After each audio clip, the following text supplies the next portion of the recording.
Shrimad Bhagavatam class 173 സ്കന്ധം 8 19-ാമത്തെ അധ്യായം. വാമനൻ മഹാബലിയോട് 3 അടി മണ്ണ് യാചിക്കുന്നത്. അപ്പോൾ അതിൻ്റെ പിന്നിലുള്ള സയൻസ് എല്ലാം നമുക്ക് 3 അടി ഭൂമിയുടെ കാര്യമല്ല, അതിൻ്റെ അടുത്തതിൽ അളക്കുമ്പോൾ നമ്മൾ അതിലേക്ക് കടക്കാം. ഇപ്പോൾ ഈ അധ്യായത്തിലൂടെ പൊതുവായ നമ്മളുമായിട്ട് ബന്ധപ്പെട്ട ചില കാര്യങ്ങളെല്ലാം നമ്മുടെ ജീവിതവുമായിട്ട് ബന്ധപ്പെട്ട നമ്മൾ ചിലപ്പോൾ നേരിടേണ്ട ചില പ്രശ്നങ്ങൾ, അത്തരം കാര്യങ്ങളെല്ലാം ഇവിടെ ഒരു ഉപദേശമായിട്ട് വേണമെങ്കിലും എടുക്കാം. അങ്ങനെ ഉപദേശിക്കുന്നതിലൊന്നും അർത്ഥമില്ല. കാരണം നമ്മളെന്താണോ ചെയ്യേണ്ടത് എന്ന് അതാണ് തീരുമാനിക്കുന്നത്. പിന്നെ ഉപദേശിച്ചിട്ട് നന്നാക്കാനൊന്നുമില്ല. കാരണം നമ്മൾ പോകേണ്ട വഴിയിലേ നമ്മൾ പോകാൻ പാകത്തുള്ളൂ. അപ്പം നമ്മളൊരു മോശം തെറ്റിലേക്ക് പോകുന്ന സമയങ്ങളുണ്ടാകും. ചില സമയത്ത് ഗ്രഹങ്ങൾ മോശമായി നിൽക്കുമ്പോൾ നമ്മൾ തെറ്റിലേക്ക് പോകും. അതിനെയൊന്നും തടുക്കാനൊന്നും ആർക്കും പറ്റില്ല. അതുകൊണ്ട് ഉപദേശത്തിനൊന്നും ഒരു കാര്യമില്ല. അപ്പം എന്നാലും ഇവിടെ അത്തരത്തിലാണത് അതിനെ കാണേണ്ടത്. ഈ അധ്യായം 1 ശ്രീ ശുകൻ പറയുകയാണ്, ഈ വിധം ധർമ്മനിഷ്ഠനായ മഹാബലിയുടെ വചനത്തെ കേട്ട്, അതായത് ധർമ്മത്തിൽ അധിഷ്ഠിതമായിട്ടാണ് അദ്ദേഹം സംസാരിക്കുന്നത്, പ്രവർത്തിക്കുന്നത്. അദ്ദേഹം പറഞ്ഞ എന്താണ്, എന്തെങ്കിലും വേണ്ടിയിട്ടിൽ ചോദിച്ചു കഴിഞ്ഞാൽ തരാം, ദാനം നൽകുവാനായിട്ട് തയ്യാറായിട്ട് നിൽക്കുകയാണ്. എന്താ വേണ്ടതെന്ന് ചോദിച്ചാൽ മതി. കാരണം അതിഥിയായിട്ട് വന്നതാണ് വാമനൻ.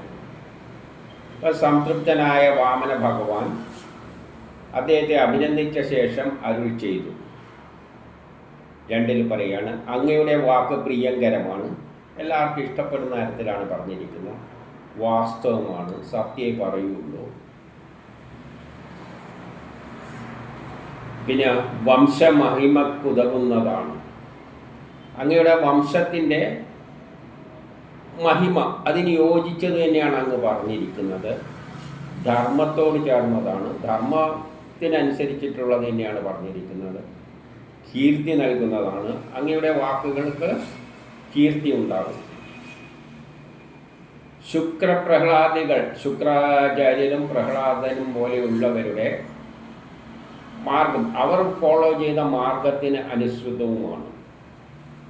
പ്രഹ്ലാദനെല്ലാം എന്ത് മാർഗമാണോ, അങ്ങയുടെ വംശത്തിലുള്ളവരെല്ലാം എന്ത് മാർഗമാണോ സ്വീകരിച്ചത്, ആ സ്വീകരിച്ച മാർഗത്തിന് അനുസരിച്ച് തന്നെയാണ് അന്നും നീങ്ങുന്നത്.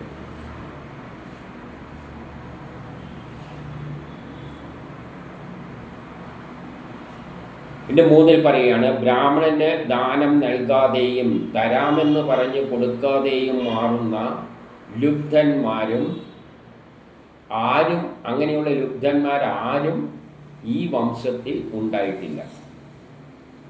കൊടുക്കാതിരിക്കുന്നവർ, ഇല്ലേ കൊടുക്കാമെന്ന് പറഞ്ഞിട്ട് തടി ഊരുന്നവർ, കൊടുക്കാൻ പറ്റാത്തപ്പോൾ തടി ഊരുന്നവർ, അങ്ങനെയുള്ളവരൊന്നും ഈ വംശത്തിൽ ഉണ്ടായിട്ടില്ല. ആരുടെ? അസുരന്മാരുടെ വംശത്തെ പറ്റിയാണ് പറയുന്നത്. അപ്പോൾ അസുരന്മാരും ദേവന്മാരും തമ്മിൽ എന്താണ്? അവരും ധർമ്മത്തിനനുസരിച്ച് തന്നെയാണ് നീങ്ങുന്നത്. Every action there is equal and opposite reaction. Action ഉണ്ടാകുമ്പോൾ റിയാക്ഷൻ ഉണ്ട്. ആ റിയാക്ഷനാണ് അസുരന്മാർ. ഇപ്പം രണ്ടും തുല്യം തന്നെയാണ്. ആ ചിഹ്നത്തിൽ വ്യത്യാസം. ഇപ്പം പ്ലസ് ആണോ മൈനസ് ആണോ, നമ്മൾ ബാറ്ററീൻ്റെ പ്ലസ് ചാർജുകൊണ്ട് മൈനസ് ചാർജ്, പ്ലസ് ആണോ മൈനസ് ചാർജ് ആണോ നല്ലത് എന്ന് ചോദിച്ചു കഴിഞ്ഞാൽ അർത്ഥമൊന്നുമില്ല. ഒന്നിന് നമ്മൾ പ്ലസ് എന്ന് പറഞ്ഞു, ഒന്നിന് നമ്മൾ മൈനസ് എന്ന് പറഞ്ഞു എന്നതിൽ കവിഞ്ഞ് വേറെ കാര്യമൊന്നുമില്ല. പക്ഷേ ദേവന്മാരുടെ കർമ്മത്തിലൂടെയാണ് അടുത്ത സ്റ്റേജിലേക്ക് പോകുന്നത്. അതിൻ്റെ ഇടയ്ക്കുള്ള സ്ഥലത്ത് അതിനെ പിന്നെ ഒരു മാറ്റമില്ലാതെ അതേ അവസ്ഥയിൽ പിടിച്ചു വെക്കുന്നതാണ് റിയാക്ഷൻ. എന്നിട്ട് 4 പറയുകയാണ്, ദാനാവസരത്തിലും യുദ്ധാവസരത്തിലും, ദാനം ചെയ്യുന്ന അവസരത്തിലും യുദ്ധം നടത്തുന്ന അവസരത്തിലും അഭ്യർത്ഥിക്കുന്നവരുടെ നേരെ മുഖം തിരിഞ്ഞു പിന്മാറിയ ആണത്തമില്ലാത്ത യാതൊരാളും അങ്ങയുടെ വംശത്തിലില്ല. ദാനം കൊടുക്കുമ്പോഴും അഭ്യർത്ഥിക്കുന്നവർക്ക് എന്താണോ ചോദിച്ചത് അത് കൊടുക്കും. യുദ്ധാവസരത്തിലും ആരെങ്കിലും ശത്രുപക്ഷത്തിലുള്ളവർ പറയാണ് എന്നെ വിട്ടേക്കണം ഞാൻ എന്ന് പറഞ്ഞാൽ പിന്നെ കൊല്ലാൻ നിൽക്കില്ല, അവർ പറയുന്നത് സമ്മതിച്ചു കൊടുത്തേക്കും. അപ്പം അഭ്യർത്ഥിക്കുന്നവരോട് അതിൽ നിന്നും പിന്തിരിയുന്നവർ പിന്തിരിഞ്ഞു നിൽക്കുക. അത്തരം അഭ്യർത്ഥനകളോട് മുഖം തിരിച്ചു നിൽക്കുന്നവർ ആണത്തമില്ലാത്തവരാണ്. അങ്ങനെയുള്ള ആൾക്കാരൊന്നും അങ്ങയുടെ വംശത്തിലില്ല. കളങ്കമില്ലാത്ത കീർത്തിയോടുകൂടിയ പ്രഹ്ലാദൻ, ഏറ്റവും ഉദാഹരണമായിട്ട് പറയുകയാണ്, പ്രഹ്ലാദൻ്റെ കാര്യം തന്നെ നോക്കൂ. അദ്ദേഹം കളങ്കമില്ലാത്തവനാണ്, കീർത്തിയോടുകൂടിയവനാണ്. നക്ഷത്രരാജൻ ചന്ദ്രനെ പോലെ പ്രകാശിക്കുകയാണ്. അങ്ങ് ചന്ദ്രനെ പോലെയാണ് പ്രകാശിക്കുന്നത് ആര്? പ്രഹ്ലാദൻ. അപ്പം പ്രഹ്ലാദൻ എന്ന് പറയുന്നത് അസുരകുലത്തിൽ ജനിച്ചവനാണെങ്കിലും നീതിമാനാണ്. അപ്പം അസുരൻ ദേവെന്നൊന്നും പറയുന്നതിനൊന്നും അർത്ഥമില്ല. രണ്ടിനും എന്തുണ്ട്? സമൂഹത്തിൽ തുല്യമായ പ്രാധാന്യമുണ്ട്. ഇപ്പം രണ്ടായിട്ട് കാണേണ്ടതൊന്നും കാര്യമില്ല. പക്ഷേ ദ്വയമായി സൃഷ്ടിച്ചത് കൊണ്ട് രണ്ട് സ്വഭാവങ്ങൾ, ഇപ്പം ആണും പെണ്ണും ദ്വയമല്ലേ, രണ്ടും വ്യത്യസ്ത സ്വഭാവമാണ്. അതിൽ ഏത് നല്ല ഏത് മോശം എങ്ങനെയാണ് പറയുന്നത്? പറയാനൊന്നും പറ്റില്ല. ഇനി 6 പറയാണ്. അപ്പോൾ പ്രഹ്ലാദൻ്റെ കാര്യം പറഞ്ഞു. ഇനിയോ 5 പറയുകയാണ്. ഈ കുലത്തിൽ ജനിച്ച ഹിരണ്യാക്ഷൻ, നിങ്ങളുടെ കുലത്തിലാണ് ആദ്യം പറഞ്ഞത് ആര്? ഹിരണ്യാക്ഷൻ. ഒറ്റക്ക് ലോകം കീഴടക്കി. അതേ ഒറ്റക്കാണ് ലോകം കീഴടക്കുക. അപ്പം അത്രയും ധീരനാണ്. കീഴടക്കിയ ശേഷം പിന്നെ തനിക്ക് യോജിച്ചവനായിട്ട്, യുദ്ധം ചെയ്യാവുന്ന പറ്റിയവനായിട്ട് എതിരാളിയെയും കണ്ടില്ല. അതേ ലോകം മുഴുവൻ കീഴടക്കിയിട്ട് നോക്കി, അയ്യോ ഇനിയിപ്പോൾ എനിക്ക് ഏറ്റുമുട്ടാൻ ആരാണുള്ളത്, എനിക്ക് ഒത്ത ഒരാൾ, എല്ലാവരും കീഴടക്കി. അങ്ങനെ നിന്ന കക്ഷിയാണ് ഹിരണ്യാക്ഷൻ. എന്നിട്ടോ 6 വിഷ്ണു ഭൂമിയെ ഉദ്ധരിക്കാൻ വന്നപ്പോൾ എതിരിട്ട് വന്ന ഹിരണ്യാക്ഷനെ, പക്ഷെ ഭൂമിയെ ഉദ്ധരിക്കാൻ വന്നപ്പോൾ ഭൂമിയെടുത്ത് സൂര്യൻ്റെ ഭ്രമണപഥത്തിൽ വെക്കാൻ വേണ്ടിയിട്ട് വിഷ്ണു വന്നപ്പോൾ അതിനെ തടയേണ്ട ഉത്തരവാദിത്തം ആർക്കുണ്ട്? Every action there is equal and opposite reaction. തടുക്കേണ്ട ഉത്തരവാദിത്തം ആർക്കുണ്ട്? ഹിരണ്യാക്ഷന് ഉണ്ട്. അവൻ അതിനെ അതിപ്രയാസത്തോടെ ജയിച്ച ശേഷവും, എന്നിട്ട് ആ വിഷ്ണു വളരെ പ്രയാസപ്പെട്ടിട്ടാണ് അദ്ദേഹത്തെ ജയിച്ചത്. എന്നിട്ടും അവൻ്റെ കഴിവിൽ അഭിമാനിച്ചുകൊണ്ട്, അവൻ്റെ കഴിവ്, ആ ശക്തിനെയെല്ലാം ചിന്തിച്ചപ്പോൾ തൻ്റെത് വിജയമാണെന്ന് അദ്ദേഹത്തിന് തോന്നിയില്ല. അദ്ദേഹം ആ വിഷ്ണു ഞാൻ ജയിച്ചു എന്ന നിലയിൽ അതിനെ കണ്ടില്ല. കാരണം every action there is equal and opposite reaction. എന്താണോ ആക്ഷൻ അത്രയും തന്നെ റിയാക്ഷൻ ഉണ്ട്. രണ്ടും തുല്യമാണ്. പക്ഷേ ഒരു കാര്യം നടണ്ടെങ്കിൽ ഈ റിയാക്ഷനെ മറികടന്നുകൊണ്ടാണ് അടുത്ത സ്റ്റേജിലേക്ക് പോകേണ്ടത്. അപ്പം കുറച്ച് കൂടുന്നേ ഉള്ളൂ, അല്ലാതെ അതിന് പിന്നെ അഭിമാനിക്കത്തക്കതൊന്നുമില്ല എന്ന് വിഷ്ണുവിന് തോന്നി എന്ന് പറയുകയാണ്. ഇതെല്ലാം ഞാൻ വിഷ്ണുവാണ് എന്ന നിലയിലല്ല സംസാരിക്കുന്നത്. ആര്? വാമനൻ. വാമനൻ പറയുന്നത് ഞാനിങ്ങനെയെല്ലാം കേട്ടിട്ടുണ്ട് എന്ന നിലയിലാണ്. ഇദ്ദേഹത്തെ കുടുംബത്തെപ്പറ്റി ഞാനിങ്ങനെയെല്ലാം കേട്ടിട്ടുണ്ട്, വംശത്തെപ്പറ്റി. 7 അവൻ്റെ വധത്തെ കേട്ടറിഞ്ഞ ഹിരണ്യകശിപു. അപ്പോൾ അവൻ്റെ വധത്തെ കേട്ടറിഞ്ഞപ്പോൾ ഹിരണ്യകശിപു കുപിതനായി സഹോദര ഘാതകനെ കൊല്ലുവാൻ പണ്ടൊരിക്കൽ വിഷ്ണുവിൻ്റെ വാസസ്ഥലത്ത് പോലും എന്നാണ് പറയുന്നത്. എനിക്കറിയൊന്നുമില്ല, അങ്ങനെ പോയിട്ടുണ്ടെന്ന് ഞാൻ കേൾക്കുന്നു. അതായത് സഹോദരനെ കൊന്നപ്പോൾ ഹിരണ്യകശിപു എന്തായി? അദ്ദേഹത്തെ നേടിയിട്ട് യുദ്ധത്തിന് അവിടെ ചെയ്തു. അത് നിന്റെ വംശത്തിൽ പെട്ടവൻ തന്നെയാണ്, നിങ്ങളുടെ ആരുടെ? ഈ മഹാബലിയുടെ. ഇപ്പോൾ 8 ശൂലപാണിയായി വന്നെത്തിയ അവനെ കാലനെ പോലെ കണ്ടിട്ട്, അവൻ കാലനെ പോലെയാണ് ശൂലുമായിട്ട് ഓടിപ്പിടിച്ച് വന്നത്. അതിനെ കണ്ടിട്ട് മായാവികളുടെ ഇടയിൽ മുമ്പനായ ഭഗവാൻ വിഷ്ണു മായ പ്രയോഗിക്കുന്നതിന് മുമ്പനാണ്. ആ ഭഗവാൻ പോലും ഇരുന്ന് ആലോചിച്ചു. എന്താണ് ആലോചിച്ചത്? 9 ജീവികളുടെ പിറകെ മൃത്യു എന്ന പോലെ, ഒരു ജീവിൻ്റെ പിറകെ മൃത്യു പോകുന്നത് പോലെ ഞാൻ എവിടെയെല്ലാം ചെല്ലുന്നു അവിടെയെല്ലാം അവനുമുണ്ട്. ഞാൻ പോകുന്നിടത്തെല്ലാം ഇവനുണ്ട്. അതിനാൽ ഞാൻ പുറം മാത്രം കാണുന്ന അവൻ്റെ ഉള്ളിൽ കയറാം. ഈ അസുരന്മാർക്കുള്ള ഒരു പ്രത്യേകത, അല്ലെങ്കിൽ ബൗദ്ധികവാദികൾക്കുള്ള, സുഖഭോഗ താല്പര്യർക്കുള്ള ഒരു പ്രത്യേകത, അവർ പുറത്തേ കാണുള്ളൂ, ഉള്ളിൽ കാണില്ല. തന്നിലേക്ക് നോക്കില്ല. അത് മറ്റവന്മാരുടെ കുറ്റുമെല്ലാം നോക്കി വല്ലവനെയും അവൻ്റെ എല്ലാം നോക്കി നടക്കലാണ് ഇവന്മാരുടെ ജോലി. സുഖഭോഗ താല്പര്യരുടെ തൊഴിലെന്ന് പറയുന്നത് മറ്റുള്ളവൻ എന്തുണ്ട് അതെങ്ങനെ കൈക്കലാക്കാം, അല്ല തൻ്റെ കുഴപ്പങ്ങൾ, അവൻ്റെ കുറ്റം കുറവുകളെല്ലാം നോക്കി നടക്കലാണ് ഇവരുടെ പരിപാടി. അല്ലാതെ അവനവൻ്റെ ഉള്ളിലൊരിക്കലും നോക്കില്ല. അതുകൊണ്ട് ഇവൻ്റെ ഉള്ളിൽ നോക്കുന്നില്ല. ബാക്കി 3 ലോകം ഇവ അന്വേഷിച്ചിട്ട് എന്നെയും പിന്തുടർന്നിട്ട് വരികയാണ്. ഞാൻ എവിടെ പോകുന്നു അവിടെയല്ലേ ഇവനെത്തിയാണ് 3 ലോകത്തിലും. അതുകൊണ്ട് ഒരു വഴിയേ ഉള്ളൂ, അവൻ്റെ ഉള്ളിൽ കയറാം. അവൻ അവിടെ നോക്കൂല. ഇത് നമ്മളെ സ്വഭാവമാണ് പറയുന്നത്. നമ്മളെ കുറ്റം നമ്മളെ ഉള്ളിൽ, നമ്മളെ മനസ്സിലാക്കാൻ നമ്മൾ ശ്രമിക്കില്ല. നമ്മൾ മറ്റുള്ളവരുടെ കുറ്റമെല്ലാം നോക്കിയിട്ടാണ് നടക്കുന്നത്. അതുകൊണ്ട് എന്ത് ചെയ്തു? അദ്ദേഹം ഉള്ളിൽ കയറാമെന്ന് തീരുമാനിച്ചിട്ട്, അങ്ങനെ നിശ്ചയിച്ചിട്ട് 10 നേരിട്ട് പാഞ്ഞു വരുന്ന അവൻ്റെ ഉള്ളിൽ, ഇങ്ങനെ മായാവിയാണല്ലോ, മൂക്കിലൂട്ടെ ശ്വാസഗതി എന്ന നിലയിൽ അവൻ്റെ ഉള്ളിലേക്ക് പ്രവേശിച്ചു എന്ന് പറഞ്ഞു കഴിഞ്ഞാൽ, നമ്മളെ ഉള്ളിലെല്ലാം ആദ്യ ശ്വാസം എടുക്കുമ്പോൾ അവൻ അതിൻ്റെ ഉള്ളിലേക്ക് പ്രവേശിക്കുന്നുണ്ട്. നമ്മളെ ഉള്ളിലെല്ലാം ആ ശക്തി വിശേഷം സ്ഥിതി ചെയ്യുന്നുണ്ട്. പിന്നെ ഇവനീ പുറത്തു പോയിട്ട് 3 ലോകം നോക്കി നടക്കേണ്ട കാര്യമൊന്നും ഇല്ല. അതിൻ്റെ ഉള്ളിൽ നിന്ന് തന്നെ പിടിച്ചെടുത്തിട്ട് ഇങ്ങ് കൊന്നാൽ മതി. ഇപ്പം 11 ഹിരണ്യകശിപു ഒഴിഞ്ഞു കിടക്കുന്ന വിഷ്ണുഗ്രഹം ചുറ്റിക്കറങ്ങി. അപ്പം വിഷ്ണുവിൻ്റെ വീട് മുഴുവൻ താമസ സ്ഥലമെല്ലാം ചുറ്റിക്കറങ്ങി. എവിടെയും കാണാതെ അട്ടഹസിച്ചു. അവന് ദേഷ്യം വന്നു. പിന്നെ ഭൂമി, സ്വർഗം, അഷ്ടദിക്കുകൾ, പാതാളം, സമുദ്രം, ഇവിടെയെല്ലാം തിരഞ്ഞിട്ടും അവിടെ കണ്ടു കിട്ടിയില്ല.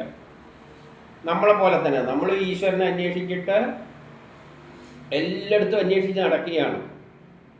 ബിംബങ്ങളിൽ, ദേശങ്ങളിൽ. ഇവിടുത്തെ ബിംബം പോരെങ്കിലും പിന്നെ വേറെ ദൂരെയുള്ള ബിംബങ്ങൾ അന്വേഷിച്ചു പോകും.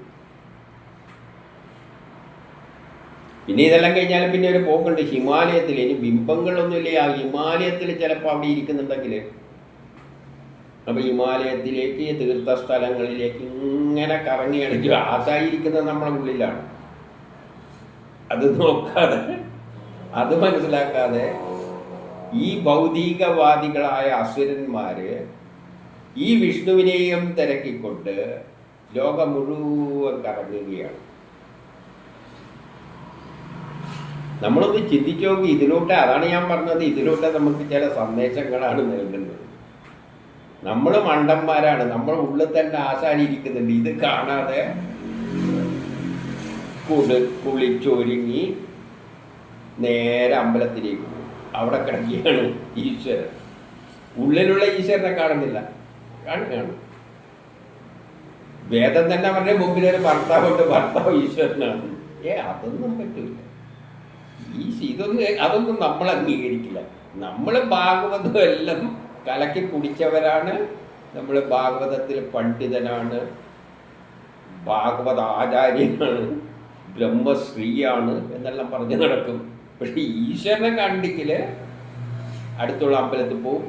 ആദ്യം പൂജാമുറിയിൽ, അത് കഴിഞ്ഞിട്ട് അമ്പലത്തിലേക്ക് പോരാ. തൃപ്തി വരാതെ ഇപ്പോൾ അമ്പലത്തിൽ പോകും. അവിടെ കണ്ടുപിടിച്ച് അതും കഴിഞ്ഞിട്ട് പിന്നെ പോരാ. അങ്ങ് ഗുരുവായൂർ അവിടെ ഇവിടെയെല്ലാം പോകണം. പിന്നെ അവിടെയും പോയി കഴിഞ്ഞാൽ പോരാ, അങ്ങ് ഹിമാലയത്തിലെത്തണം. ഇങ്ങനെയല്ല, അങ്ങ് പോയാലേ ഈശ്വരനെ കാണുള്ളൂ. അതാര് പോയ ഭാര്യയാണ്? ഹിരണ്യ കശിപു പോയ മാതിരി. പക്ഷെ കക്ഷി എവിടെ ഇരിക്കുകയാണ്? ഈശ്വരൻ നമ്മുടെ ഉള്ളിൽ തന്നെ, അവൻ്റെ ഉള്ളിൽ തന്നെ ഇരിക്കുകയാണ്. ഇതെല്ലാം പല രൂപത്തിൽ പറഞ്ഞു തന്നിട്ടും നമ്മളെ തലയിൽ കയറുന്നില്ല. അങ്ങനെ ഒരുത്തിയിലും ലോകം മുഴുവൻ ചുറ്റി നടന്ന് പാതാളത്തിലും എല്ലാം പോയി തപ്പി നോക്കി, സമുദ്രത്തിലെല്ലാം പോയി കടന്ന് നോക്കിയിട്ടും കാണാത്തത് കൊണ്ട് ഇങ്ങനെ പറഞ്ഞു പോലും. ഇതെല്ലാം പോലും എന്നാണ് പറയുന്നത്, അല്ലാതെ വിഷ്ണു, ഞാൻ വിഷ്ണു എന്ന നിലയിലല്ല പറയുന്നത്. ഇങ്ങനെ പറഞ്ഞു പോലും ഞാൻ ലോകം മുഴുവൻ അന്വേഷിച്ചു, യാതൊരു ദിക്കിൽ പോയവൻ തിരിച്ചു വരില്ലയോ, അവിടേക്ക് സഹോദരൻ്റെ കൊലയാളി പോയി കഴിഞ്ഞു. എവിടെ പോയാലും തിരിച്ചു വരില്ല, മരിച്ചിട്ട് പോയിരിക്കുകയാണ്. അവിടെ പോയാലാണ് തിരിച്ചു വരാതെ. അപ്പം അവിടെ ഇവന് എത്തിയിട്ടുണ്ട്. ആര്? ഇങ്ങനെ തിരക്കിയ കക്ഷി. അതുകൊണ്ട് ഇപ്പം അവിടെ എത്തിയിട്ടുണ്ടാവും. എൻ്റെ 13 പറയുകയാണ്, ഈ ലോകത്തിൽ ശരീരികളുടെ ശത്രുതാ മനോഭാവം മരണം വരേക്ക് മാത്രമാണ്. ഈ ശരീരികളിൽ, അതായത് ശരീരമുള്ള ജീവജാലങ്ങളിൽ ശത്രുത എത്ര വരെയേ ഉള്ളൂ? മരണം വരെ ഉള്ളൂ.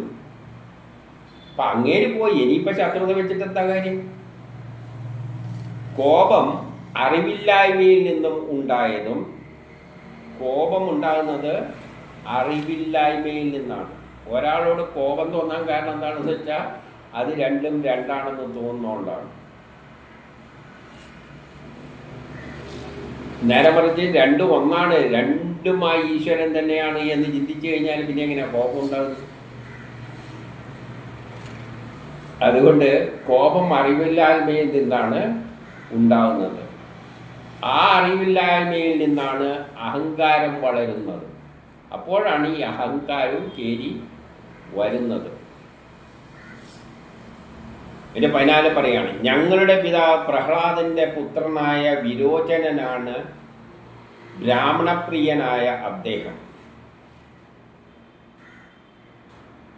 ഞങ്ങളെ പിതാവ് പ്രഹ്ലാദന്റെ പുത്രനായ വിരോചനനാണ് ബ്രാഹ്മണന്റെ പ്രിയനായ അദ്ദേഹം.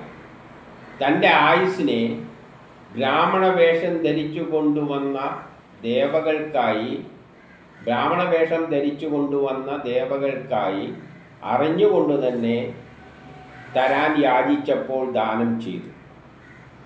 അപ്പോൾ വിരോചന്റെ ഗുണം പറയാണ്, ഞങ്ങളുടെ അല്ല, അങ്ങയുടെ. ഇതെല്ലാം ആര് പറയുന്നതാണ്? വാമനൻ പറയുന്നതാണ്. ആരോട്?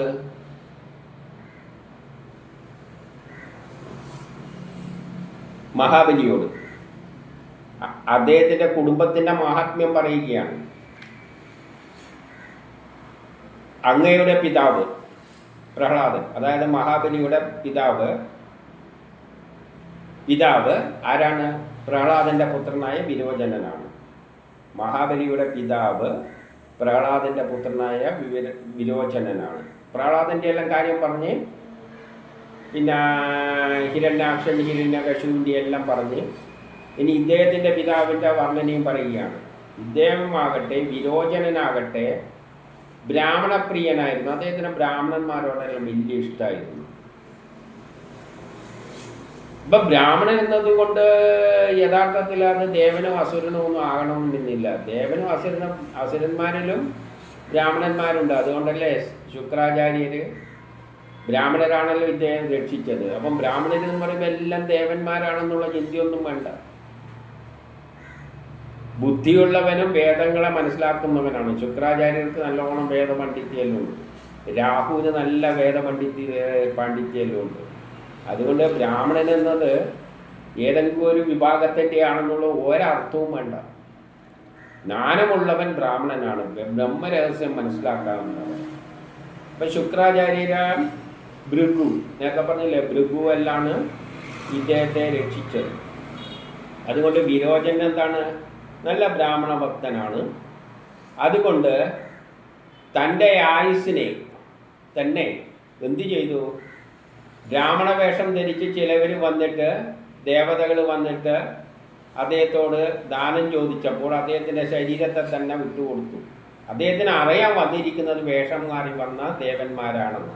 ബ്രാഹ്മണ വേഷം, എനിക്ക് ബ്രാഹ്മണനോട് വലിയ താല്പര്യമുണ്ട്, അതുകൊണ്ട് ബ്രാഹ്മണ വേഷത്തിൽ ചെന്നാൽ അദ്ദേഹത്തോട് ചോദിച്ചാൽ തരുമെന്നും പറഞ്ഞുകൊണ്ട് തന്നെയാണ് ഞാൻ അവർക്ക് എൻ്റെ ശരീരം വിട്ടുകൊടുത്തത് എന്ന് ആര് ചെയ്തിട്ടുണ്ട്?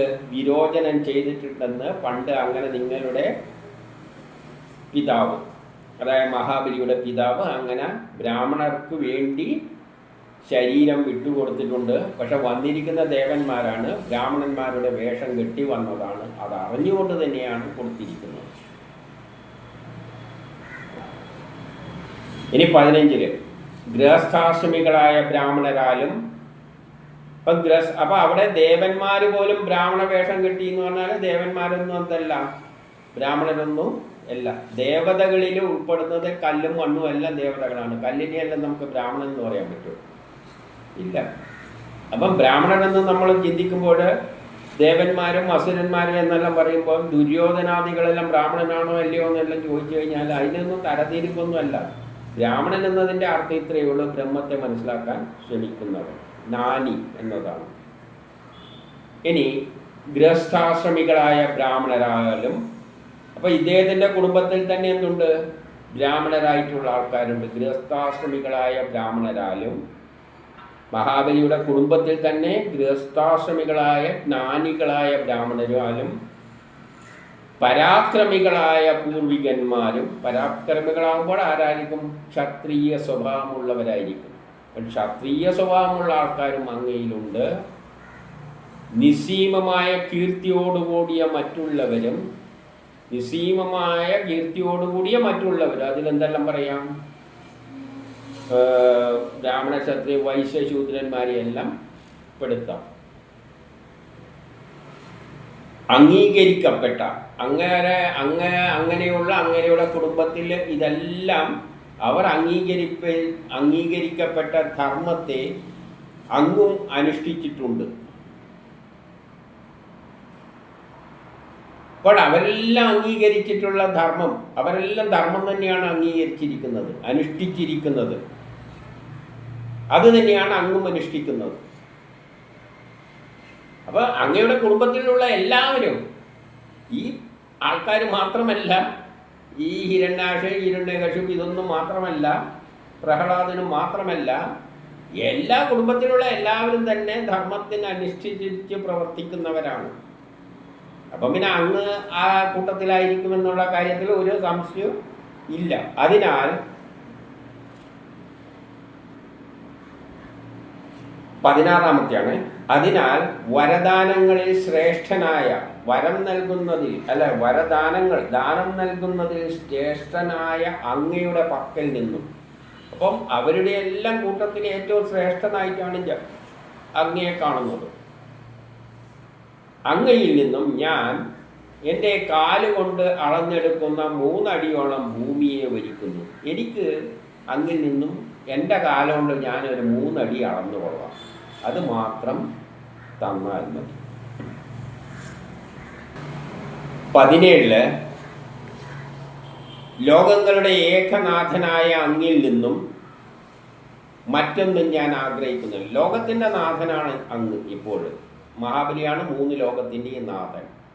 അങ്ങിൽ നിന്ന് വേറെ ഞാനൊന്നും ഇപ്പോൾ ആഗ്രഹിക്കുന്നില്ല. വേണ്ടത് മാത്രം കൈകൊള്ളുന്നവൻ പാപത്തെ പ്രാപിക്കില്ല. ഒരാൾ ആവശ്യമുള്ളത് മാത്രമേ കൈക്കൊള്ളുവാൻ പാടുള്ളൂ. അവർക്ക് പാപമുണ്ടാകില്ല. അപ്പം നമ്മളെല്ലാം ഇന്ന് ആവശ്യമുള്ളതല്ല കൈക്കലാക്കുന്നത്. നമ്മളെല്ലാം വാരിക്കൂട്ടാൻ വേണ്ടി നടക്കുകയാണ്. അത് പാപമാണെന്നാണ് പറയുന്നത്. അതുകൊണ്ട് തന്നെയാണ് ആവശ്യമുള്ളതെല്ലാം വാരിക്കൂട്ടിയിട്ട് പാണ്ഡവരെ എല്ലാം കാട്ടിലേക്ക് അയച്ചത് കൊണ്ടാണ് മഹാഭാരത യുദ്ധം, 3-ാം ലോക മഹായുദ്ധം, ചൂതുകളിയിലൂടെയാണ് മഹാഭാരത യുദ്ധവും 3-ാം ലോക മഹായുദ്ധവും നടക്കുന്നത്. കാരണം അത് അധർമ്മമാണ്. അപ്പോൾ വേണ്ടത് മാത്രം കൈകൊള്ളുക. കൊള്ളാത്തവർ പാപത്തെ പ്രാപിക്കുന്നു. വേണ്ടുന്നത് മാത്രം കൈക്കൊള്ളുന്നവൻ പാപത്തെ പ്രാപിക്കുന്നില്ല. ആവശ്യത്തിനുള്ളത് സ്വീകരിക്കുന്നത് പാപമല്ല. അപ്പം നമ്മളിന്ന് സ്വീകരിക്കുന്ന മാർഗം അധർമ്മത്തിൻ്റെതാണ്, പാപമാണ്. അധർമ്മം പെരുകുമ്പോൾ കള്ളച്ചൂതുകളിലൂടെ അധർമ്മം പെരുകുമ്പോൾ വിഷ്ണു വരികയും ചെയ്യും. മൂന്നാം ലോകമഹായുദ്ധം, മഹാഭാരത യുദ്ധം നടക്കുകയും ചെയ്യും. അതിൽ നിന്ന് മോചിപ്പിക്കുക തന്നെ ചെയ്യും. ഇനി 18 അപ്പം മഹാബലി പറയുകയാണ്, ബ്രാഹ്മണ വംശത്തിൽ പിറന്ന കുമാര. അപ്പോൾ ഇവരെല്ലാം അസുരന്മാരെല്ലാം ജനിച്ചത് എവിടെയാണ്? ബ്രാഹ്മണ വംശത്തിലാണ്. നമ്മളെ മനസ്സിലൊരു ധാരണയുണ്ടാവും, ദേവന്മാരെല്ലാം ബ്രാഹ്മണർ, അസുരന്മാരിലാണ് എല്ലാം മറ്റുള്ളവർ. അതൊന്നുമല്ല. ബ്രാഹ്മണർ എന്ന് പറയുന്നത് ജ്ഞാനം കൊണ്ട് തികഞ്ഞവരാണ്. ഇവരെല്ലാം ജ്ഞാനം, വേദജ്ഞാനം ഉള്ളവരാണ്. അതുകൊണ്ട് ബ്രാഹ്മണ വംശത്തിൽ പിറന്ന കുമാര, അതിശയം. മഹാബലി അല്ല, ഇത് മഹാബലി പറയുന്നതാണ്. അപ്പൊ ഈ ബ്രാഹ്മണ വേഷത്തിലാണല്ലോ ആര് വന്നിരിക്കുന്നത്? വാമനം വന്നിരിക്കുന്നത്. ഇത് തിരിച്ചാണ്, മഹാബലി പറയുന്നതാണ്. അപ്പോൾ ബ്രാഹ്മണ വംശത്തിൽ പിറന്ന കുമാര, അതിശയം. ഈ കുട്ടിയോട് പറയാണ്, നീ ബ്രാഹ്മണ വംശത്തിൽ പിറന്ന കുമാരനാണ്. കാരണം വേഷമെല്ലാം കണ്ടിട്ട് അങ്ങനെ തന്നെ തോന്നുന്നുണ്ട്, ഒരു ബ്രാഹ്മണന്റെ വേഷമാണ് ഉള്ളത്. അതിശയം തന്നെ. അങ്ങയുടെ വാക്കുകൾ വലിയവരും അംഗീകരിക്കുന്നതാണ്. അങ്ങ് കുട്ടിയായിട്ടാണ് ഇരിക്കുന്നതെങ്കിലും പറയുന്ന വാക്കുകളെല്ലാം വലിയവർ പറയുന്ന വാക്കുകൾ തന്നെയാണ്. അങ്ങയുടെ ഇളം മനസ്സ്, പക്ഷെ മനസ്സെന്താണ്? ഇളം മനസ്സാണ്. തൻ കാര്യങ്ങളിൽ വേണ്ട വിധം ബോധവാനല്ല. അതുകൊണ്ട് കുട്ടിയായിരിക്കുന്നത് കൊണ്ട് തൻ്റെ കാര്യങ്ങളെപ്പറ്റി, ആവശ്യങ്ങളെപ്പറ്റി ഒന്നും വലിയ ബോധമില്ല. ചെറിയ കുട്ടിയായതുകൊണ്ട് ഒരു ബോധമില്ലാതെ കൊണ്ടാണ് എനിക്കൊരു 3 അടി ഭൂമി വേണമെന്ന് ചോദിച്ചത്. അത് ശരിയായ പരിപാടിയല്ല. കാരണം ബോധം വന്നിട്ട് ചെറിയ കുട്ടിയല്ലേ. ചെറിയ കുട്ടിക്ക് വലിയ മോഹങ്ങളൊന്നുമില്ല, വാരിക്കൂട്ടേണ്ട ആഗ്രഹമൊന്നുമില്ല. തൽക്കാലം ഒരു 3 അടി വേണം, അത്രയേ ഉള്ളൂ. അതുകൊണ്ട് എന്തോ ചോദിച്ചതാണ്, ഒന്നും അറിയാതെ ചോദിച്ചതാണ്. ഇനി 19. ലോകങ്ങൾക്കെല്ലാം ഒരേ ഒരു നിയന്താവും ഒരു ദ്വീപിനെ പോലും ദാനം ചെയ്യുവാൻ കഴിവുള്ളവനുമായി, ഒരു ദ്വീപ് പോലും ദാനം ചെയ്യാൻ കഴിവുള്ളവനുമായി എന്നെ സ്തുതിവചനങ്ങളാൽ ആദരിച്ച് 3 അടി മാത്രം ചോദിക്കുന്നത് ബുദ്ധിശൂന്യമാണ്. വേണ്ടിക്കില്ലേ ഞാനൊരു ദ്വീപ് പോലും തരാം. 3 ലോകങ്ങളും അടക്കി വാഴുന്നവനാണ് ഞാൻ. അതിലൊരു ദ്വീപ് തന്നെ വേണ്ടിക്ക് അങ്ങ് വിട്ട് തന്നേക്കാം. അങ്ങ് എന്നെ സ്തുതിവചനങ്ങൾ കൊണ്ടെല്ലാം സ്തുതിച്ചു, എന്നിട്ട് ഈ 3 അടി ചോദിക്കുക എന്ന് പറഞ്ഞാൽ അത് ബുദ്ധിശൂന്യമാണ്. 20 പറയുകയാണ്, ഒരുവൻ എന്നെ യാചിച്ച ശേഷം വീണ്ടും വേറൊരിടത്ത് യാചിക്കുവാൻ ഇടവരരുത്. നീ ഇപ്പം എൻ്റെ അടുത്തൊന്നും അറിയാതെ ചോദിച്ചിട്ട് നാളെ സ്ഥലമില്ല, അതുകൊണ്ട് വീട് വെക്കാൻ സ്ഥലമില്ല, അതുകൊണ്ട് നീ നാളെ പോയിട്ട് വേറൊരാളോട് യാചിക്കാൻ ഇടവരരുത്. അതുകൊണ്ട് ജീവിതവൃത്തിക്കുതകുന്ന ഭൂമി വരിച്ചു കൊള്ളുക. നിനക്ക് ജീവിതം മുഴുവൻ കാലം ഉപയോഗിക്കാനുള്ള സ്ഥലം നീ വരിച്ചോളൂ. 21 പറയുകയാണ്, ഭഗവാനാണ് പറയുന്നത്, 3 ലോകങ്ങളിലും പ്രിയങ്കരമായ വസ്തുക്കളെല്ലാം തന്നെ ഇന്ദ്രിയ നിഗ്രഹം ചെയ്യാത്ത ഒരുവന് സന്തുഷ്ടി നൽകുകയില്ല. 3 ലോകങ്ങൾ, 3 ലോകം, ഭൂമി, സ്വർഗം, പാതാളം, ഈ 3 ലോകങ്ങളിലും എന്തെല്ലാം വസ്തുക്കളുണ്ടോ, ഇഷ്ടപ്പെടുന്ന വസ്തുക്കളുണ്ടോ, ആ വസ്തുക്കളെല്ലാം ഒരാൾക്ക് കൊടുത്താലും അയാൾ ഇന്ദ്രിയങ്ങളെ നിയന്ത്രിച്ചിട്ടില്ലെങ്കിൽ അയാൾക്ക് എന്ത് കിട്ടില്ല? സന്തുഷ്ടി കിട്ടാൻ പോകുന്നില്ല. ഇനി 22 പറയാണ്, 3 അടി കൊണ്ട് തൃപ്തനാകാത്തവൻ, ഒരു 3 അടി കൊണ്ട് തൃപ്തനാകാത്തവൻ 9 ഭൂഖണ്ഡങ്ങളോടുകൂടിയ ദ്വീപ് ലഭിച്ചാലും അത്തരം 7 മഹാദ്വീപുകൾ ലഭിക്കുവാനുള്ള ആഗ്രഹം മൂലം തൃപ്തി വരില്ല. അതായത് 3 അടി കൊണ്ട് തൃപ്തനാകാത്ത ഒരുവന് മഹാബലി പറഞ്ഞെന്താണ്? ഒരു ദ്വീപ് കൊടുക്കാമെന്ന്. അപ്പോൾ ഒരു ദ്വീപ് എന്ന് പറഞ്ഞാൽ നമ്മൾ പ്രപഞ്ചഘടനയെ പറ്റി ചിന്തിക്കണം. പ്രപഞ്ചം എന്ന് പറയുന്നത്, പ്രപഞ്ചഘടനയിലേക്കാണ് ഇത് പോകുന്നത്. പ്രപഞ്ചം എന്ന് പറയുന്നത് 7 വലിയ ഗോളങ്ങൾ മാതിരിയുള്ള സ്ട്രക്ചറുള്ള സാധനമാണ്. 7 ഗോളങ്ങൾ ഇങ്ങനെ ചുറ്റിക്കൊണ്ടിരിക്കുകയാണ്. നടുവിലൊന്നും അതിൻ്റെ ചുറ്റുമായിട്ട് 6 ഒരു ഗോളാകൃതിയിൽ 7 ഗോളങ്ങൾ കിടക്കുന്നതാണ് 7 ലോകങ്ങൾ. അതാണ് 7 ലോകങ്ങൾ. ഈ 7 ലോകങ്ങളുടെ അകത്തും 7 വെച്ച് എന്ന് മറ്റു പുരാണങ്ങളിൽ പറയുമ്പം ഭാഗവതത്തിൽ 9 വെച്ച് എന്ന് പറയുന്നു. ഇപ്പം പ്രപഞ്ചം എന്ന് പറയുന്നത് 7 ലോകങ്ങളാണ്. വലിയൊരു ഗോളത്തിൽ 7 ഗോളങ്ങൾ, 7 ഗോളങ്ങൾ ഒരു വലിയ ഗോളാകൃതിയിൽ അറേഞ്ച് ചെയ്തിരിക്കുകയാണ്. 7 ഗോളങ്ങൾ, നടുവിലൊന്നും ചുറ്റും 6.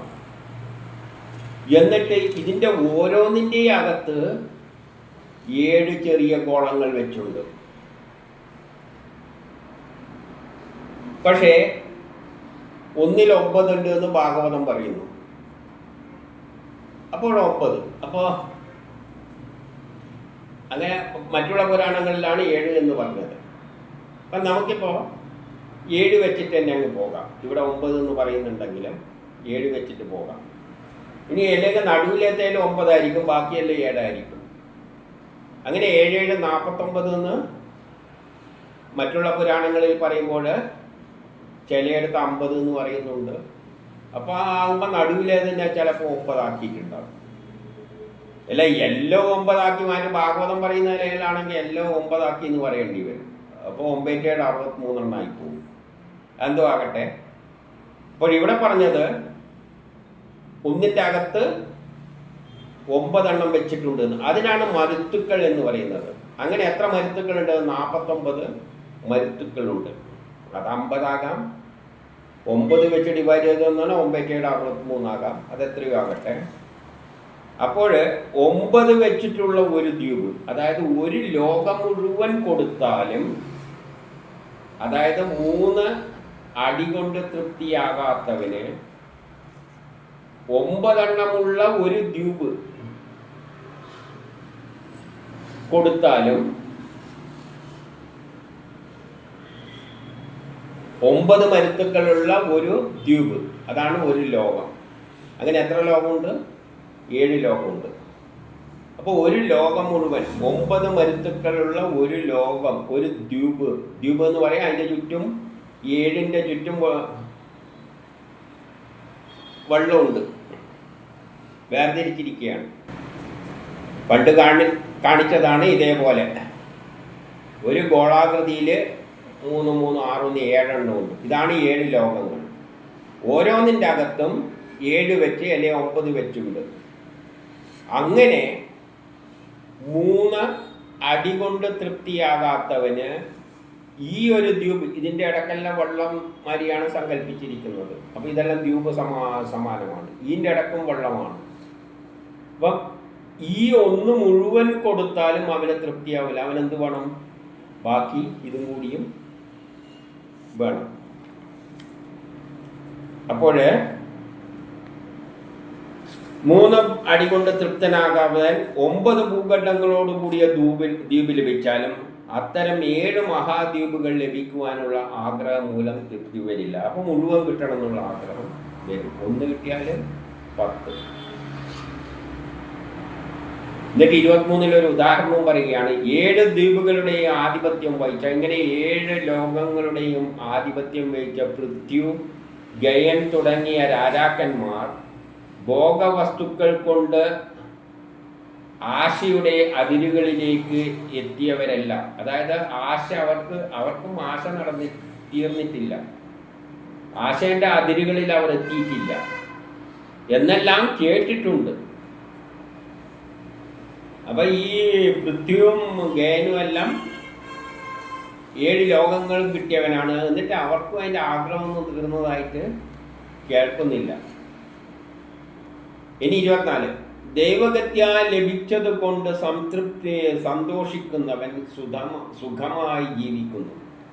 കിട്ടുന്നത് കൊണ്ട്, ദൈവം നൽകുന്നത് കിട്ടുകയാണ്, അതായത് കിട്ടുന്നത് കൊണ്ട് സന്തോഷിച്ചു ജീവിക്കുന്നവൻ സുഖമായി ജീവിക്കുന്നു. കിട്ടിയതിൽ തൃപ്തി വരാത്ത അജിതേന്ദ്രിയൻ 3 ലോകം ലഭിച്ചാലും തൃപ്തി വരില്ല. ഇതെല്ലാം നൽകുന്ന സന്ദേശം.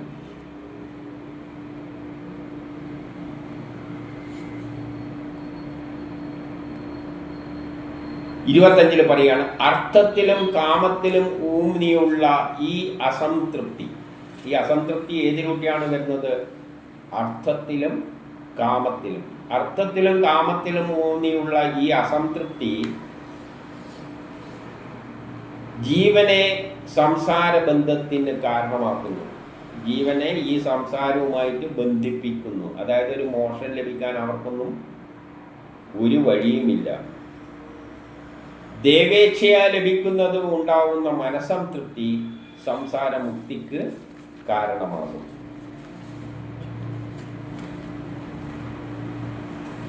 ഇനി 26,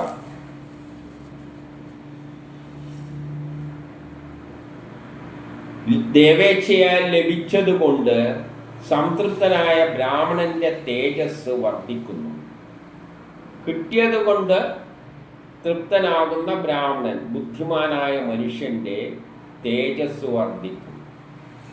ആ തേജസ് അസംതൃപ്തി ഉണ്ടാകുമ്പോൾ അഗ്നിയെ വെള്ളം കൊണ്ട് കെടുത്തുന്നത് പോലെ തേജസ് കെടുത്തിക്കളയും.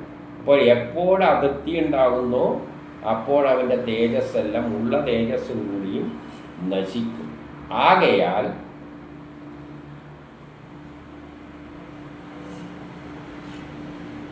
വിധാതാക്കളിൽ പ്രമുഖനായ അങ്ങയിൽ നിന്നും, വരദാനങ്ങൾ നൽകുന്നതിൽ പ്രമുഖനായ അങ്ങയിൽ നിന്നും 3 അടി മാത്രം ഞാൻ വരിക്കും.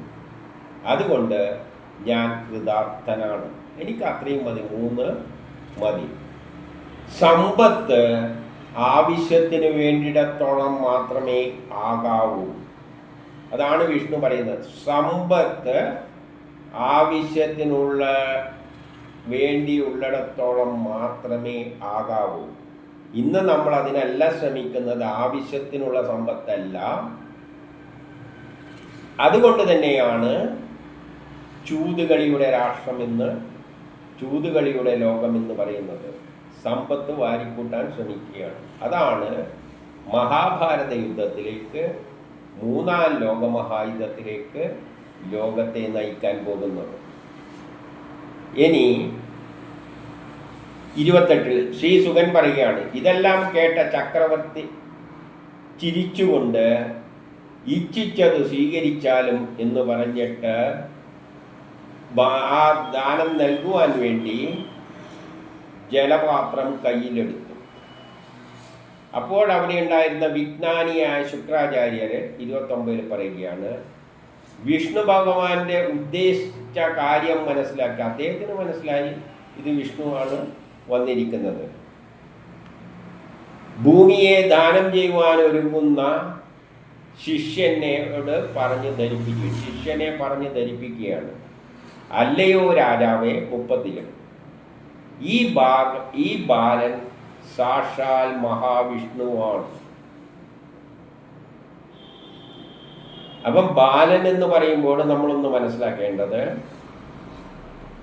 ഈശ്വരൻ എന്നത് ചെറുതിൽ ചെറുതും വലുതിൽ വലുതുമാണ്. അതിന് അളവൊന്നുമില്ല. ഏറ്റവും ചെറുതാണെങ്കിൽ അത് ഏറ്റവും ചെറുതാണ്, നമ്മുടെ ഹൃദയത്തിലിരിക്കുകയാണ്. ഏറ്റവും വലുതെന്ന് പറഞ്ഞാൽ അത് എത്രയാണ്, അതിന് അളവൊന്നുമില്ല. അതുകൊണ്ട് ഈ ബാലൻ സാക്ഷാൽ മഹാവിഷ്ണുവാണ്. ദേവന്മാരുടെ കാര്യം സാധിപ്പാനായിട്ട് അതിഥിയിൽ കശ്യപനുണ്ടായവനാണ്. ഇവൻ അതിഥിയിൽ കശ്യപനുണ്ടായതാണ്. ഈ കക്ഷി ദേവന്മാരുടെ ആഗ്രഹം സാധിക്കാൻ വേണ്ടിയിട്ട് വന്നതാണ്.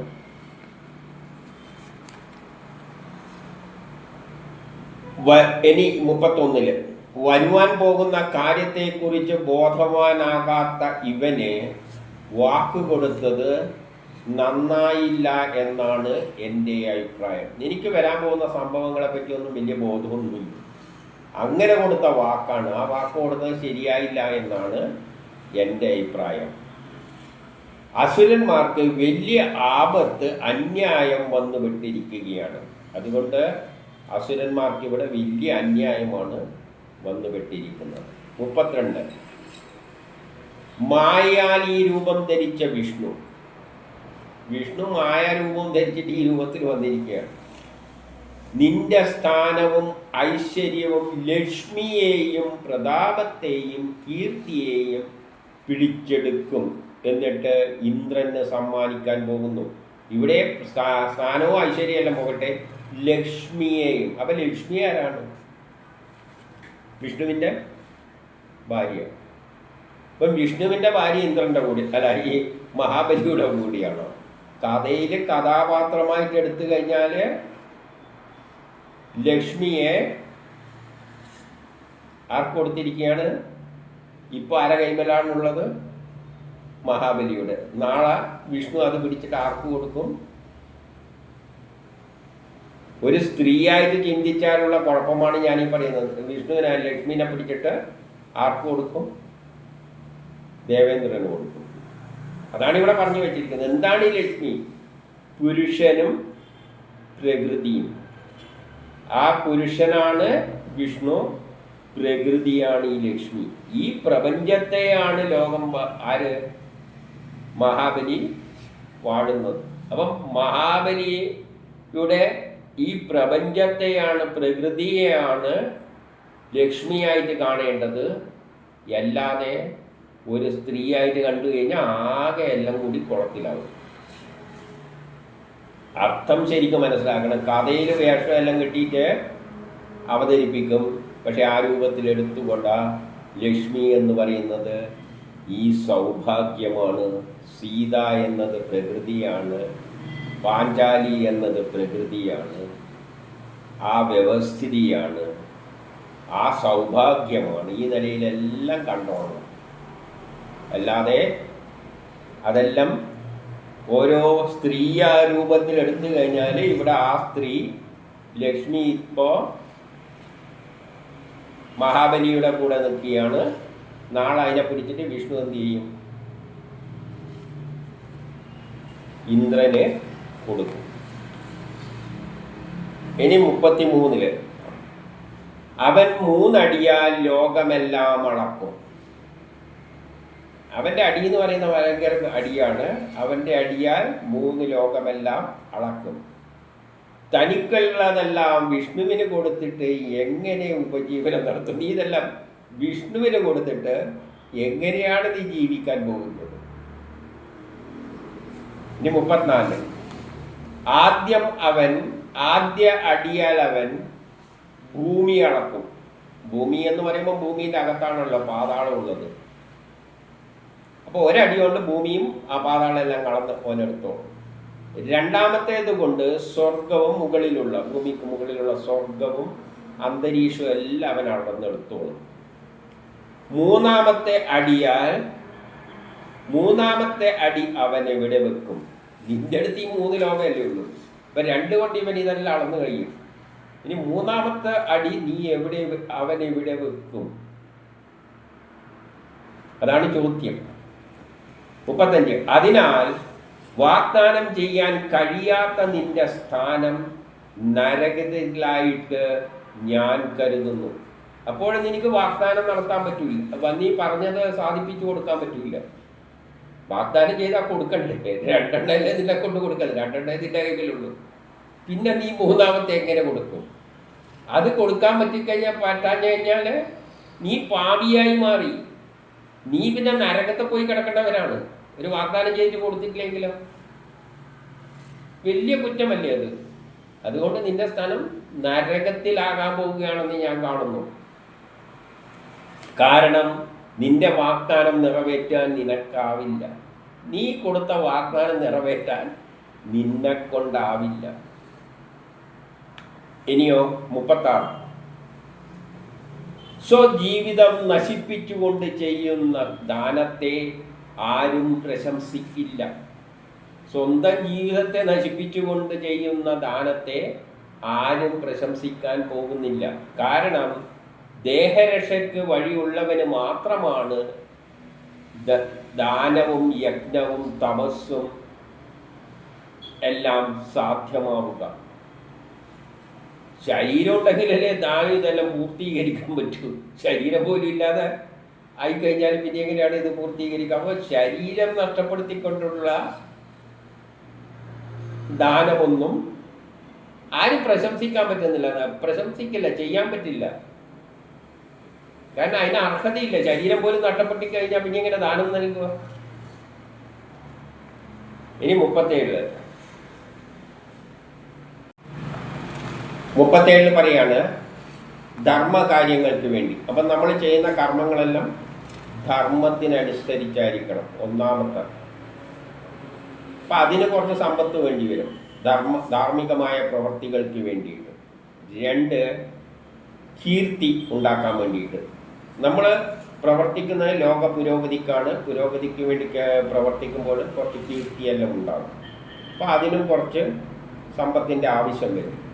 പിന്നെ എന്ത് വേണം? കർമ്മങ്ങളെല്ലാം ചെയ്യാൻ വേണ്ടിയിട്ട് കുറച്ച് പണം ആവശ്യം വരും. നമ്മൾ ഇന്നത്തെ കാലം മൂലധനം എന്ന് പറയും. അതിനു വേണ്ടി കുറച്ച് പൈസ ആവശ്യം വേണ്ടി വരും. എന്തെങ്കിലും കർമ്മങ്ങൾ ചെയ്യാൻ നമ്മളെ കർമ്മത്തിന് ഒരു മൂലധനം ആവശ്യമുണ്ട്. കുറച്ച് പണം കൈമൽ വേണം. അതിന് ഒരു ഭാഗം മാറ്റി വെക്കണം. പിന്നെയോ സുഖഭോഗത്തിന് ചിലവാകാൻ, നമുക്ക് സുഖമായി ജീവിക്കാൻ വേണ്ടിയിട്ടുള്ള ചിലവിന് ഒരു ഭാഗം മാറ്റി വെക്കണം. ഇപ്പം മാസം കുറച്ച് പൈസ കിട്ടിക്കഴിഞ്ഞാൽ ധർമ്മപരമായ കർമ്മങ്ങൾക്ക് മാറ്റിവെക്കണം. ധർമ്മത്തിനനുഷ്ഠിതമായ കർമ്മങ്ങൾ, അതിലാണ് ദാനധർമാദികൾ എല്ലാം അതിനകത്ത് വരും. അതിനു വേണ്ടി കുറച്ച് മാറ്റിവെക്കണം. കീർത്തി ഉണ്ടാക്കാൻ വേണ്ടിയിട്ട് അത് നമ്മുടെ പ്രവൃത്തിയിലൂടെയാണ് കീർത്തി കിട്ടുന്നത്. പ്രവർത്തിക്കാൻ വേണ്ടി കുറച്ച് വേണം. പിന്നെ മൂലധനമായിട്ട് കുറച്ച് പൈസ കൈമൽ വേണം. 4ാമത്തെ സുഖഭോഗത്തിന് വേണം. പിന്നെ ബന്ധുക്കൾക്കെല്ലാം വേണ്ടി, സ്വജനങ്ങൾക്കെല്ലാം വേണ്ടിയിട്ട് കുറച്ച് മാറ്റി വെക്കണം. ഇങ്ങനെ ഇത്തരത്തിൽ 5 തരത്തിൽ സമ്പത്തിനെ മാറ്റി വെച്ച് കഴിഞ്ഞാൽ ഈ ലോകത്തിൽ എന്തുണ്ടാകും? സുഖം ഉണ്ടാകും. ഇനി 38 ചില ശാസ്ത്ര തത്വപ്രകാരം ഉപദേശിക്കുകയാണ്. വേദങ്ങളുടെ അടിസ്ഥാനത്തിൽ പറയുകയാണ്. കാരണം വേദത്തിൻ്റെ അടിസ്ഥാനത്തിൽ പറഞ്ഞാലേ കാര്യം ശരിയാവുള്ളൂ. അപ്പം ശുക്രാചാര്യർ വേദം വെച്ചുകൊണ്ട് പറയുകയാണ്, അല്ലയോ അസുരശ്രേഷ്ഠ, ബഹുവൃജങ്ങൾ എന്ന ഋഗ്വേദ സംഹിതയിലുള്ള പ്രകീർത്തിക്കപ്പെടുന്ന ചില കാര്യങ്ങൾ ഞാൻ നിന്നെ ധരിപ്പിക്കാം. ഓം. ഇപ്പം വേദത്തിൽ ഉച്ചരിക്കുന്ന ഒരു വരിയാണ്, പ്രധാനപ്പെട്ട ഒരു മന്ത്രമാണ് ഓം. അതായത് അതിനെ ഒന്ന് വ്യാഖ്യാനിച്ചാൽ ഓ ശരി എന്ന് പറയുന്നതാണ്.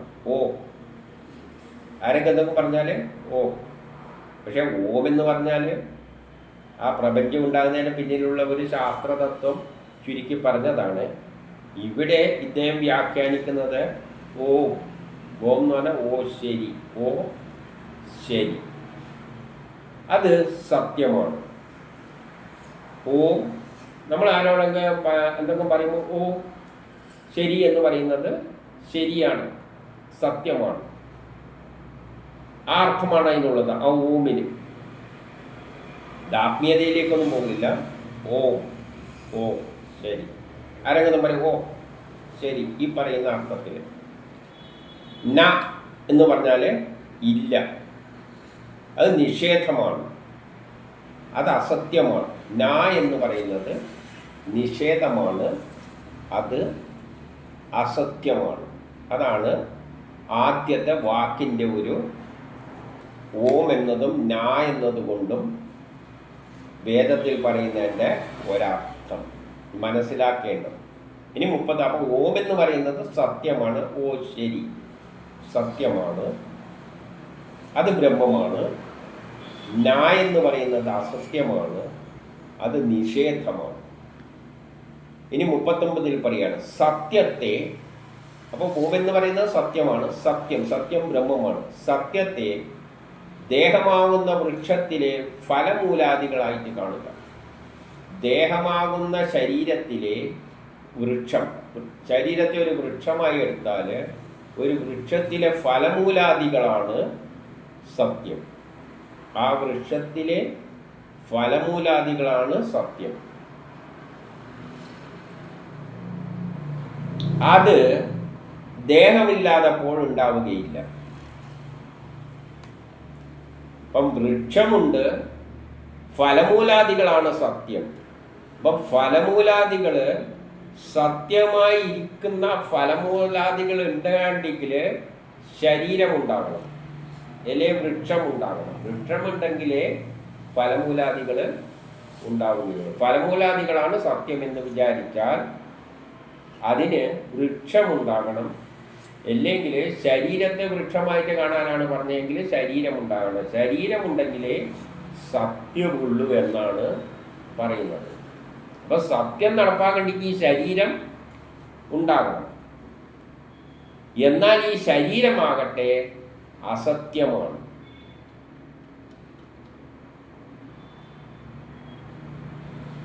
അപ്പം ശരീരം അസത്യമാണ്. അപ്പോൾ ശരീരം അസത്യമാണ്.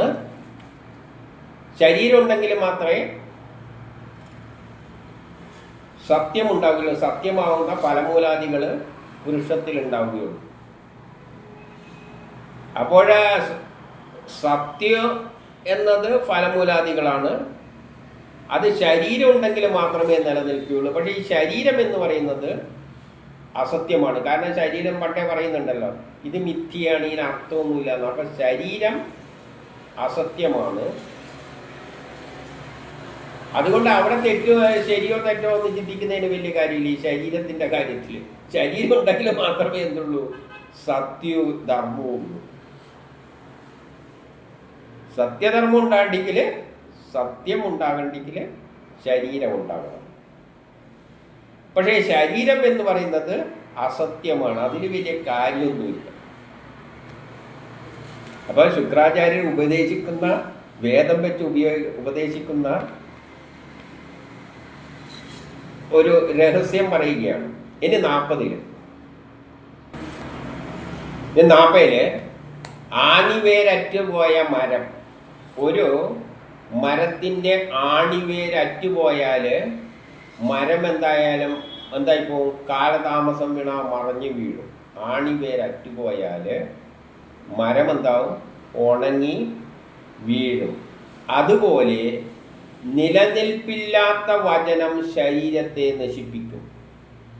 നിലനിൽപ്പില്ലാത്ത നൽകുന്ന, അതായത് ശരീര സംരക്ഷണത്താൽ വാഗ്ദാന ലഗ്നം പാപമല്ല.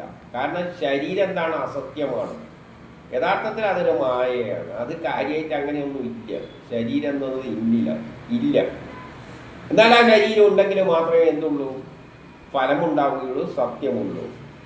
അതേസമയം നിലനിൽപ്പില്ലാത്ത വല്ല വചനത്തിൻ്റെയും കൂടി, നിലനിൽക്കാൻ പറ്റാത്ത വല്ല വചനത്തിൻ്റെയും പേരിൽ ഈ ശരീരത്തെ നശിപ്പിച്ചു പോകും. ശരീരം പെട്ടെന്ന് നശിച്ചു പോകും നിലനിൽപ്പില്ലാത്ത വചനം കൊണ്ട്. അതെ, ഇദ്ദേഹത്തിൻ്റെ വചനത്തിന് നിലനിൽപ്പൊന്നുമില്ല. 3 വരം തരാമെന്ന് പറഞ്ഞാൽ ആകെ 2 കൊടുക്കാൻ പറ്റുള്ളൂ. ഇനി ഒന്നില്ല. അതുകൊണ്ട് ഈ ശരീരം നശിക്കാൻ പോവുകയാണ്. അങ്ങേർക്ക് നിലനിൽപ്പില്ല. അങ്ങനെ നരകത്തിൽ ഇതെല്ലാം കളഞ്ഞു കെട്ടി പോകേണ്ട കക്ഷിയാണ്. അപ്പോൾ ഈ ശരീരത്തിന് നിലനിൽപ്പില്ലാത്ത വചനമാണ് അങ്ങ് നടത്തിയിരിക്കുന്നത്. അതുകൊണ്ട് ഈ ശരീരത്തിന് നിലനിൽപ്പുണ്ടാവില്ല. ഈ ശരീരത്തിന് നിലനിൽപ്പില്ലെങ്കിൽ നിങ്ങളുടെ സത്യവും അവിടെ നിലനിൽക്കുന്നില്ല. സത്യം നിലനിൽക്കേണ്ടതെന്ന് പറഞ്ഞാൽ നിങ്ങൾ കൊടുത്ത വാഗ്ദാനം ശരിയായിട്ട് സത്യമാണ്, പ്രവർത്തിച്ചത് ശരിയാണെന്ന് പറയേണ്ടെങ്കിൽ ശരീരം ഉണ്ടായേ പറ്റുള്ളൂ. പക്ഷേ ശരീരം അസത്യമായതുകൊണ്ട് അതിന് വലിയ പ്രാധാന്യമൊന്നും കൊടുക്കണ്ട. അതുകൊണ്ട് പറഞ്ഞ ശരീര രക്ഷയ്ക്ക് വേണ്ടിയിട്ട് വാഗ്ദാന ലംഘനം നടത്തിയാലും വലിയ കുഴപ്പമൊന്നുമില്ല എന്നാണ് പറയുന്നത്. കാരണം ശരീരത്തിൻ്റെ കാര്യത്തിൽ വാഗ്ദാന ലംഘനം നടത്തിയോണ്ടൊന്നും വലിയ കുഴപ്പമൊന്നുമില്ല. കാരണം ശരീരത്തിന് ഇത് കളയുന്ന സാധനമല്ലേ. അപ്പം അതിൻ്റെ കാര്യത്തിൽ വല്ല വാഗ്ദാന ലംഘനങ്ങളുണ്ടെങ്കിൽ അത് നടത്തി. ശരീരം ചെയ്യുന്ന വാഗ്ദാന ലംഘനങ്ങൾക്കൊന്നും വലിയ കാര്യമൊന്നുമില്ല. അതുകൊണ്ട് വാഗ്ദാന ലംഘനം നടത്തിക്കോളൂ. കാരണം ഈ ശരീരത്തെ നിലനിർത്തിയാൽ മാത്രമേ സത്യം നിലനിൽക്കുകയുള്ളൂ. ആ സത്യം നിലനിർത്താൻ മാത്രമേ നമ്മുടെ വാഗ്ദാനങ്ങളെല്ലാം കൊടുക്കാനും അത് ശരിയായ നിലയെ പ്രായോഗികമായിട്ട് വരികയും ചെയ്യുകയുള്ളൂ. ഇനി 41 അംഗീകാരമുള്ള ഓം എന്ന അക്ഷരം അർത്ഥത്തെ അകറ്റിമറിച്ചതോ അർത്ഥശൂന്യമോ ആവുകയാൽ അതും അവ്യക്തമാണ്. ഈ ഓം എന്ന് പറയുന്നതും അത്ര വ്യക്തമൊന്നുമല്ല. കാരണം ഓമിന് വലിയ അർത്ഥമൊന്നുമില്ല. അത് അർത്ഥത്തെ അകറ്റിമറിച്ചതോ അർത്ഥശൂന്യമോ ആവുകയാൽ. ഓം എന്നത് ഒരു ശാസ്ത്രത്തിലെ ഒരു കാര്യം പ്രകടമാക്കാൻ വേണ്ടിയുള്ള ഒരു വാക്കാണ്. ആ ഓമിനെ പറ്റി നമ്മൾ പിന്നീട് മുമ്പ് പറഞ്ഞു കഴിഞ്ഞു. അതിന് ഓം എന്ന നിലയിൽ ഒരർത്ഥമില്ല. ഓമിൻ്റെ അർത്ഥം ഇന്നെന്നുള്ള അർത്ഥമില്ല. അതുകൊണ്ട് അർത്ഥശൂന്യമാകയാൽ അത് അവ്യക്തമാണ്. അതിനത്ര വ്യക്തതയൊന്നും ഇല്ല. എന്നെങ്കിലും ഓ തരാം എന്ന് പറഞ്ഞാൽ പിന്നെ കൊടുത്തേ പറ്റൂ. ഓം തരാമെന്ന് പറഞ്ഞാൽ അത് അവ്യക്തമല്ല, കൊടുത്തേ പറ്റൂ. വെറും ഓം എന്ന് പറഞ്ഞു കഴിഞ്ഞാൽ അതിന് വ്യക്തതയില്ല. നേരെ മറ്റു ഓം തരാമെന്നും കൂടി പറയുകയാണെങ്കിൽ ഉള്ളതെല്ലാം കൊടുത്തേ പറ്റൂ. പിന്നെ ഒന്നും തന്നെ ഇപ്പം ഈ പറഞ്ഞ പ്രകാരമാണെങ്കിൽ നിന്നിൽ പിന്നെ ഒന്നും തന്നെ ശേഷിക്കുകയല്ല. എന്നാൽ ഇല്ല എന്ന അസത്യവചനം അർത്ഥനാശത്തിന് ഇടയാക്കുന്നില്ല. അതിനാൽ പൂർണ്ണമാണ്. ഇല്ല എന്ന് പറഞ്ഞാൽ ഒരാളോട് ഓ എന്ന് പറഞ്ഞാൽ അത് അത്ര വലിയ അർത്ഥമൊന്നും അതിനില്ല. ഓം എന്ന് പറഞ്ഞാൽ ഓ എന്നാക്കിയാൽ ഒരു വ്യക്തതയില്ലാത്ത സംഗതിയാണിത്. എന്നാ ഓം തരാമെന്ന് പറഞ്ഞു കഴിഞ്ഞാൽ കൊടുത്തേ പറ്റും. അല്ലാതെ ഓ എന്ന് പറഞ്ഞു കഴിഞ്ഞാൽ അത് വലിയ അർത്ഥമൊന്നും അത്ര പോരാ, വ്യക്തത പോരാ. എന്നാൽ ഇല്ല എന്ന് പറഞ്ഞു കഴിഞ്ഞാൽ അത് നിഷേധമാണ്. ന എന്ന് പറഞ്ഞാൽ അത് നിഷേധമാണ്. അതിന് പൂർണ്ണമായ അർത്ഥവും ഉണ്ട്.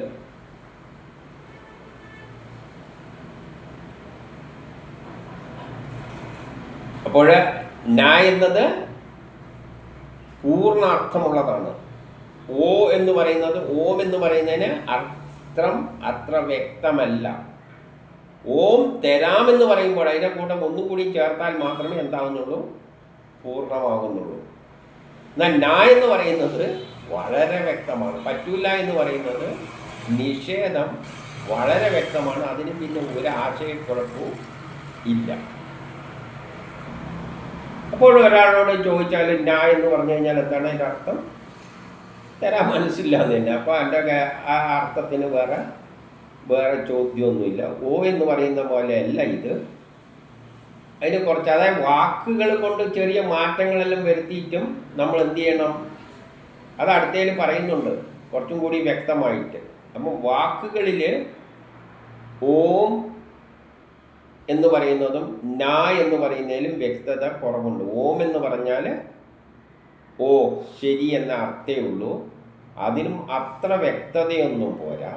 എന്നാൽ ന എന്ന് പറഞ്ഞാൽ അതിൽ ഒരു കുഴപ്പമില്ല, കൊടുക്കാൻ മനസ്സിലേ ഇല്ല. അതുകൊണ്ട് സ്വന്തം കാര്യത്തിൽ ഒന്നും നഷ്ടം വരുന്നില്ല. എന്നാൽ സർവ്വവുന്നഹി എന്ന് പറഞ്ഞു കഴിഞ്ഞാൽ പിന്നെ എന്തില്ല, അതിൽ പിന്നെ അവൻ മൃതപ്രാജ്ഞനായിട്ട് ജീവിക്കേണ്ടി വരും. ഒന്നുമില്ലാതെ അവസ്ഥയിലെത്തുമ്പോൾ അവൻ പിന്നെ അവനെ സംബന്ധിച്ചിടത്തോളം വട്ടപൂജ്യമാണ്. ഇനി 43 പറയുന്നു, സ്ത്രീകളെ വശീകരിക്കാനും ശ്രമിക്കുന്നവൻ. സ്ത്രീകളെ വശീകരിക്കേണ്ട സമയത്തിൽ തമാശ പറയുമ്പോൾ, വധൂവരന്മാരെ പുകഴ്ത്തുമ്പോൾ, ഭാര്യയും ഭർത്താവ് അങ്ങോട്ടും ഇങ്ങോട്ടും പുകഴ്ത്തുമ്പോഴും, ജീവിത വൃത്തിക്ക് വേണ്ടി പരിശ്രമിക്കുമ്പോഴും, ജീവിക്കാൻ വേണ്ടിയിട്ട് പാടുപെടുന്ന സമയത്തും,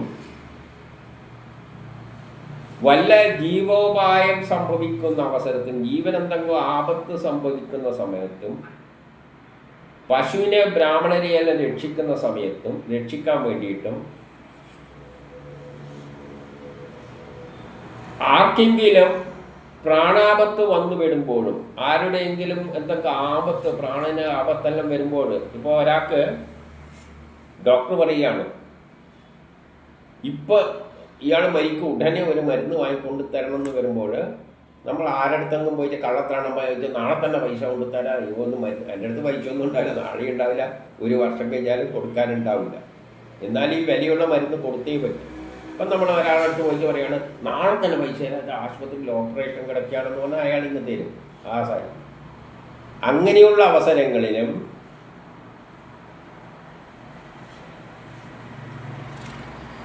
എന്തില്ല,